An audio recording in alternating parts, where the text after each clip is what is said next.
যে কথা দেখে আমার ভীষণভাবে আমার মনটা আক্রান্ত হয়েছে, আমি ব্যথিত হয়েছি যে আমরা আজকে কোথায় আছি, কিভাবে মমতা ব্যানার্জি আমাদের সাথে গরু ছাগলের থেকেও খারাপ ব্যবহার করছে। আমি একটা ভিডিও দেখে প্রচণ্ডভাবে আমি কষ্ট পেয়েছি। ওই মুফতি সাহেব, ওই মাওলানা সাহেবের কোমরে দড়ি বেঁধে তাকে কোর্টে তুলছে। আরে মাওলানা সাহেবের অপরাধটা কি, মুফতি সাহেবের অপরাধটা কি? মমতা ব্যানার্জির দেওয়া 2,500 টাকা গ্রহণ করেনি, মমতা ব্যানার্জির দেওয়া মিথ্যা প্রতিশ্রুতিকে গ্রহণ করেনি, মমতা ব্যানার্জির দেওয়া ওই জগন্নাথ ধামের প্রসাদ গ্রহণ করেনি। সেই জন্য ওই মাওলানাটাকে কোমরে দড়ি বেঁধে আজকে তুলল কোর্টে। আপনারা বোঝার চেষ্টা করুন, আপনার মুসলিম সমাজে, আপনার হিন্দু সমাজে কোন পুরোহিতের সাথে, কোন মাওলানার সাথে এতটা বড় করার সাহস মমতা ব্যানার্জি কি করে দেখাচ্ছে? প্রশ্ন করতে হলে তাহলে উত্তর দিতে পারে তৃণমূলের নেতারা।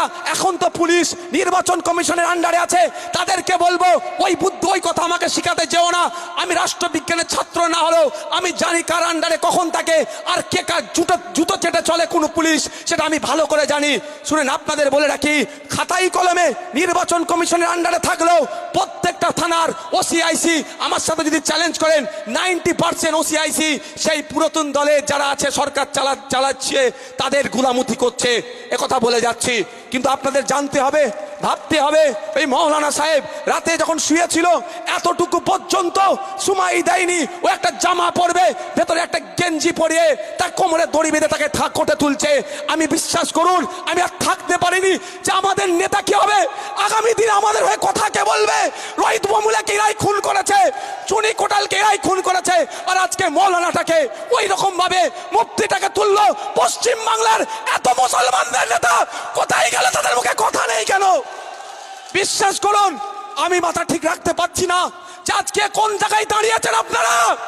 আপনারা আমাকে বিজেপির দালাল বলছেন, আর আজকের দিনে একটা মুফতি সাহেবকে কোমরে দড়ি বেঁধে কোটা তুলছে, আপনাদের মুখে কথা নাই। আর কবে আপনারা কথা বলবেন? বাবার সময় এসেছে, প্রতিনিধি তৈরি করুন, আপনারা কথা বলবে।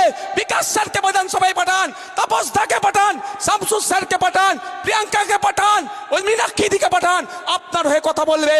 না হলে দিন আসছে আপনার মেয়েকে তুলে নিয়ে গিয়ে ধর্ষণ করবে, আপনার হয়ে কিন্তু কেউ কথা বলবে না। ভাবতে পেরেছেন কোন জায়গায় দাঁড়িয়েছি আমরা? আমার একটা মুফতি সাহেবকে প্রার্থীর গুলি মারো, ও প্রার্থী ওরকম হাজারো প্রার্থী এসে যাবে, হাজারো প্রার্থী এসে যাবে।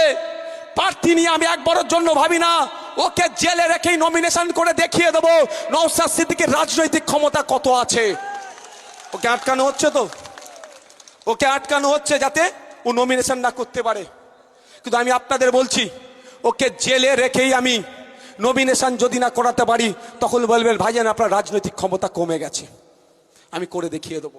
কিন্তু আমার প্রশ্ন এটাই, আপনার হয়ে বলার লোক কোথায়? আজকে যে অন্যায়টা করলো, এটা কি ভালো ভেবে নেবেন আপনি? আপনারা বলুন, যা আপনারা আওয়াজ দিয়ে বলুন, আপনারা আজকে কোথায়?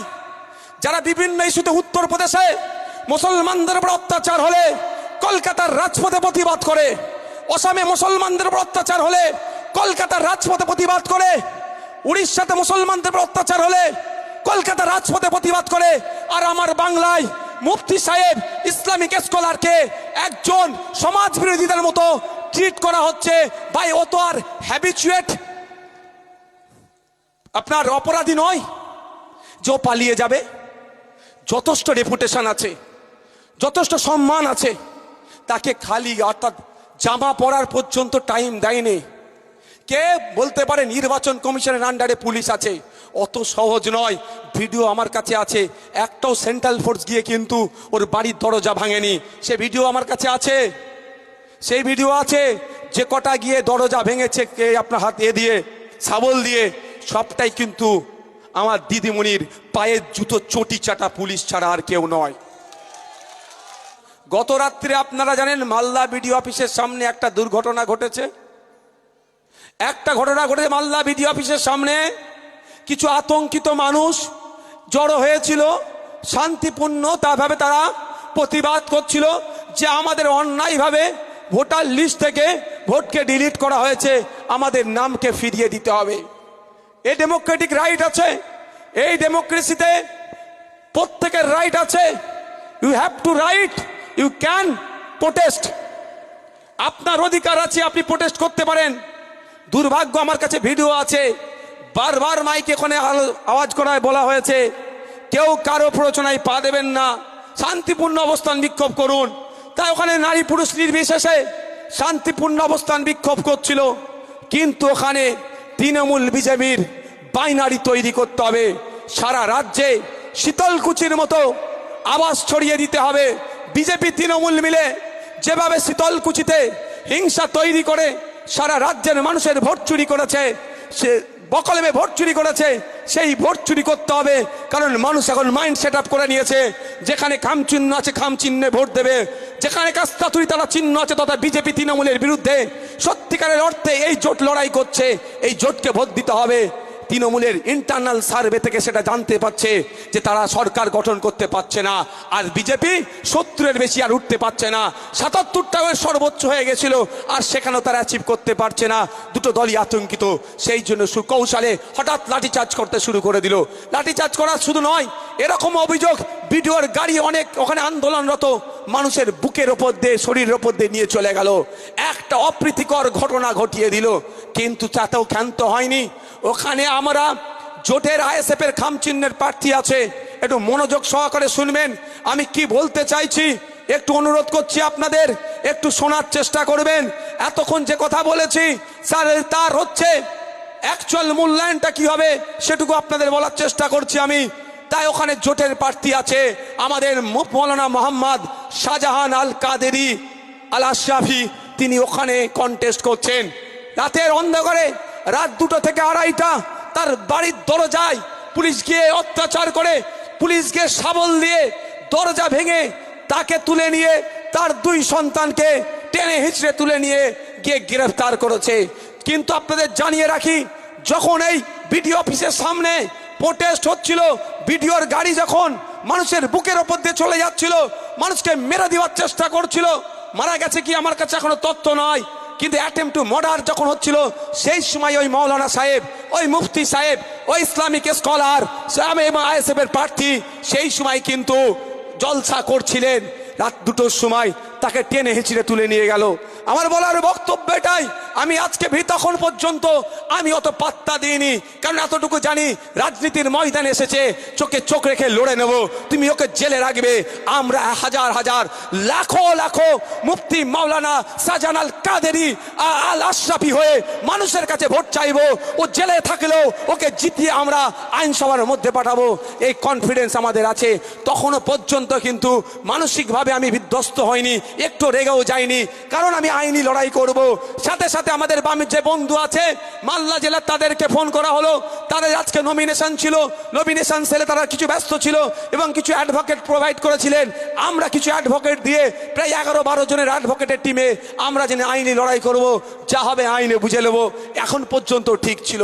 তাহলে বলুন আপনারা, এখনো যদি মনে করেন যে এখনো নওশাদ সিদ্দিকীদের হাতকে শক্ত করা দরকার নয়, বিকাশ স্যারেদের হাতকে শক্ত করব না, আমি আপনাদের বলি, হ্যাঁ অস্বীকার করার জায়গা নয় যে বিগত যত সরকার গিয়েছে ক্রমশ শোষণ হয়েছে, কিন্তু একটুটুকু আপনি দেখাতে পারবেন না বিগত 34 বছরের সরকারে গিয়ে তারা এই ধরনের অন্যায় কাজ, একটা মুফতি সাহেবের কোমরে দড়ি বেঁধে তাকে কোটে তুলছে অন্যায়ভাবে, অতটুকুই অপরাধ যে মমতা ব্যানার্জির কাছে সে বশ্যতা স্বীকার করেনি। দেখাতে পারবেন আপনারা? বোন দেখাতে পারবেন? তাই আমি বলবো আপনাদের বোঝার টাইম এসেছে। আপনাদের হয়ে লড়াই করবে কে? আজকে চুনি কোটাল আজকে আত্মহত্যা করতে বাধ্য করেছিল কেন জানেন? ও আদিবাসী লোধা সবর জাতির মেয়ে, লোধা সবর জাতির মেয়ের সর্বপ্রথম তিনি গ্রাজুয়েশন পাস করেছিলেন, ওটাই অপরাধ হয়ে গেছে। ওদের কাছে কথা হচ্ছে লোধা সবর জাতি পড়াশোনা করবে না। রোহিত ভেমুলাকে সুসাইড করতে বাধ্য করিয়েছিল কেন জানেন? রোহিত ভেমুলা পিছড়ে বর্গের, হায়দ্রাবাদের সেন্ট্রাল ইউনিভার্সিটিতে পিছড়ে বর্গের ছেলে পড়াশোনা করবে, ওরা সহ্য করতে পারেনি। তাই আজকের দিনে বলছি, আপনার হয়ে লড়াই করবে কে?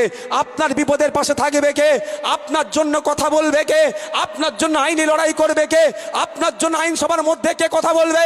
আপনার হয়ে কে আওয়াজ তুলবে?